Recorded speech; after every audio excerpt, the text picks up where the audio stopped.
কোনো একটা গ্রাম এতটাও কি অভিসম্পদ হতে পারে যে গ্রামে বিগত আজ 10-12 বছর থেকে কোনো সন্তান ভূমিষ্ঠ হয়নি?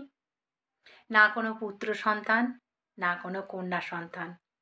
তোমরা কি এরকম কোনো গ্রামের নাম জানো? শোনো তাহলে বলি।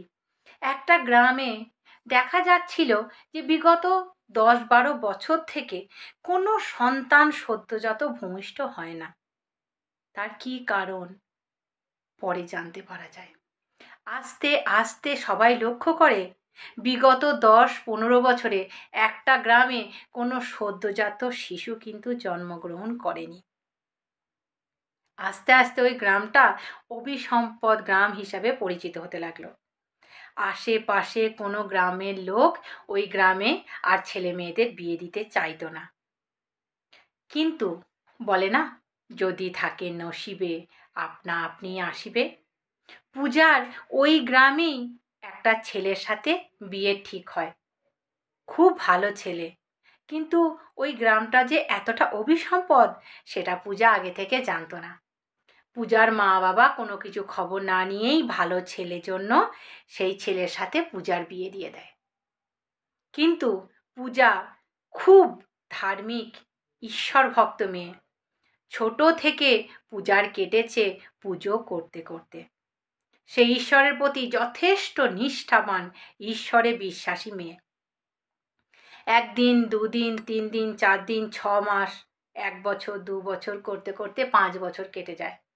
সত্যি সত্যি পূজার কিন্তু কোনো কন্যা সন্তান বা পুত্র সন্তান হলো না। স্বাভাবিক নিয়মে যা হয়। ধীরে ধীরে অশান্তি পৌঁছালো মার ধরে। একদিন রাত্রিতে পূজা আর তার স্বামী প্রচণ্ড ঝগড়া করতে করতে পূজার স্বামী পূজার গায়ে হাত উঠিয়ে দিয়েছে। পূজা অনেকক্ষণ ঘরের ভেতরে কান্নাকাটি করে সে ভোর ভোর যেই হয়েছে সে কাঁদতে কাঁদতে বেরিয়ে গেছে। ওই গ্রামেরই বাইরে একটা বড় জঙ্গল মতো ছিল। সেখানে একটা বিশাল বড় অশ্বত্থ গাছ ছিল। অশ্বত্থ গাছের তলায় অশ্বত্থ গাছটা ছিল সুন্দর মতো একটা বেদি করে বাঁধানো। ওই অশ্বত্থ গাছের তলায় বেদির উপর মাথা দিয়ে পূজা ঘুমাতে লাগলো। আর মনে মনে বলতে লাগলো, হে ঈশ্বর, আমি ছোট থেকে তোমার পুজো করে আসছি, তুমি আমার কোনো সন্তান আমাকে মা মা বলে ডাকবে না? এটা তোমাদের কেমন বিচার? এই বলতে লাগলো। আর ওই যে বাঁধানো মেঝেটা আছে, মানে গোটা গাছের মানে গোল করে বাঁধানো আছে, সেখানে এরকম করে হাত বোলাতে লাগলো। এরকম হাত বোলাতে বোলাতে আমাদের হয় না, আচমকা ঠক করে একটা কোনো জিনিসে হাত লেগে যায়। পূজা হট করে উঠে দেখলো যে কোনো জিনিসের ওর আংটির সাথে টং করে কোনো কিছুর একটা শব্দ উঠল। আগেই বলেছি পূজা খুব ধার্মিক, ওই জন্য অনেক রকম গ্রহরত্ন সে পরে থাকতো। সে গ্রহরত্নগুলো ওই একটা জায়গায় শব্দটা সে চমকে উঠল। তার মানে আচমকা টনক নড়লো যে কার সঙ্গে এটা ধাক্কা লাগলো। তখন ও দেখছে কিছু শিকড় বা করে কোনো কিছু একটা মূর্তিকে একদম আঁকড়ে ধরে আছে। ও কোনো কিছু একটা হাতের কাছে কোনো কিছু একটা মোটা শক্ত ডাল টাল নিয়ে ওটা খুব শিকড় বাকড়গুলো ছিঁড়তে লাগে। পূজা অনেক কষ্ট করতে করতে অনেক 1-1.5 ঘন্টার কষ্টের ফলে সে কিন্তু একটা সুন্দর মূর্তি দেখতে পেল, যেটা শিকড় বাকড়ে এমন করে মূর্তিটাকে জড়িয়ে ধরেছে যে সেখানে চট করে কেউ দেখে বুঝতে পারবে না যে ওখানে একটা কোনো মূর্তি আছে। ও অনেক কষ্ট করে ওই মূর্তিটা শিকড় বাকড় ছিঁড়ে খুঁজে বের করে ওই যে বাঁধানো গাছটা ছিল তার নিচে রাখলো। নিচে রেখে দেখছে সুন্দর, খুব সুন্দর একটা মূর্তি। মূর্তিটা ভালো করে ওইখানে রেখে দিয়ে বেশ আশেপাশে থেকে ফুল টুল নিয়ে এসে, বন্য ফুল যেগুলো সেগুলো নিয়ে এসে সুন্দর করে বেদি করে তারপরে মূর্তিটাকে রাখলো। এইবারে খুব খুশি মনে বাড়ি চলে গেল। শাশুড়ি মা, শ্বশুর মশাই, তারপরে স্বামীকে গিয়ে সব কথা বলল।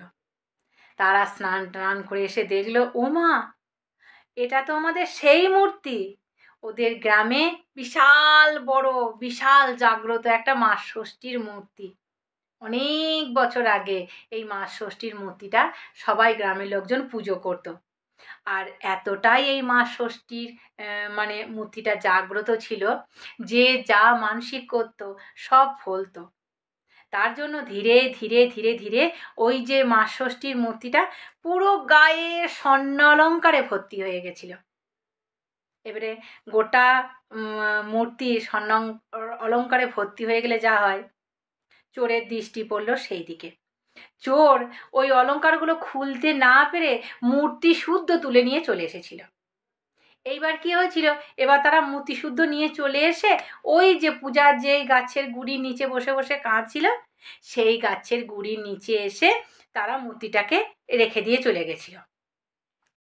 যেহেতু গ্রামের বাইরে ওই বন জঙ্গল এলাকাটা ছিল, সেই জন্য সচরাচর কেউ ওখানে ঢুকতো না, যার জন্য কেউ মূর্তিটাকে দেখতেও পায়নি। আর মূর্তিটা ওই গাছের শিকড় বাকড় দিয়ে এমন করে জড়িয়ে ধরেছিল যে মূর্তিটাকে চট করে কেউ বনে আসলেও দেখতে পেত না। মূর্তিটা খুঁজে বের করতে পেরেছে পূজা। এইবার সবাই বুঝতে পারলো, আচ্ছা আমাদের যে ফাঁকা মন্দিরটা পড়ে আছে মা ষষ্ঠীর, এইটা হচ্ছে সেই মূর্তিটা। পূজা শ্বশুর শাশুড়ি তার স্বামী সেই মূর্তি নিয়ে গিয়ে সেই যে মন্দিরে অনেক ধুমধাম করে পুজো হতো সেখানে নিয়ে গিয়ে রাখলো। আর খুব সুন্দরভাবে অনেক জাঁকজমক করে পুজো আর্চা করলো। ধীরে ধীরে গোটা গ্রামের লোকজন সেই পুজোয় আসতে লাগলো। যা হয়, ধীরে ধীরে ধীরে ধীরে মা ষষ্ঠীর কৃপায় ওই গ্রামে যে একটা অভিশাপ ছিল, যে কোনো পুত্র সন্তান বা কন্যা সন্তান ভূমিষ্ঠ হয় না, সে সাপ কেটে গেল। আমার মনে হয় মা ষষ্ঠীর ওটাই কৃপা ছিল বা করুণা ছিল যে আমাকে ওই বনের মধ্যে যারা ফেলে রেখে গেছে, পূজার মাধ্যমেই ও কিন্তু মা ষষ্ঠী কিন্তু তার মন্দিরে ফিরে আসলো। আমি বলবো সবটাই ঈশ্বরের কৃপা। তোমরা কি বলবে আমি জানি না। তোমরা যদি এটাকে কাকতালীয় বলে নাও তো কাকতালীয় বলে নিতে পারো। একটা কথা আছে না, গল্পের গরু গাছে ওঠে। তোমরা যেভাবে কথাটা নেবে বা গল্পটা নেবে সেভাবে নিতে পারো। কিন্তু আমি একটা কথা বলবো, বিশ্বাসে মিলায় বস্তু, তর্কে বহু দূর। তুমি যদি কারোর কথা বিশ্বাস করে নাও তখনই কিন্তু কথাটা মিটমাট হয়ে যায়। আর তুমি যদি তার সাথে তর্ক করতে থাকো, তর্কের কিন্তু কোনো শেষ নাই। ভালো থাকো, সুস্থ থাকো, মা ষষ্ঠীর ওপর ভরসা রাখো। ঈশ্বরের ওপর ভরসা হারাতে নেই, ঈশ্বরের ওপর ভরসা রাখো। আর আমার গল্প যদি তোমাদের ভালো লাগে তাহলে আমার গল্পটা নিজেদের বাচ্চাদের শোনাও, নিজেরা শোনো। গল্প শুনতে কে ভালোবাসে না? সবাই গল্প শুনতে ভালোবাসে। আমার সাথে থাকো, আমার সঙ্গে থাকো। আমার গল্পগুলো যদি ভালো লাগে নিজেদের নিকট আত্মীয়র মধ্যে আমার গল্প শেয়ার করো। ভালো থেকো, সুস্থ থেকো, আমার সঙ্গে থেকো। নমস্কার, আমি বৈশাখী বলছি।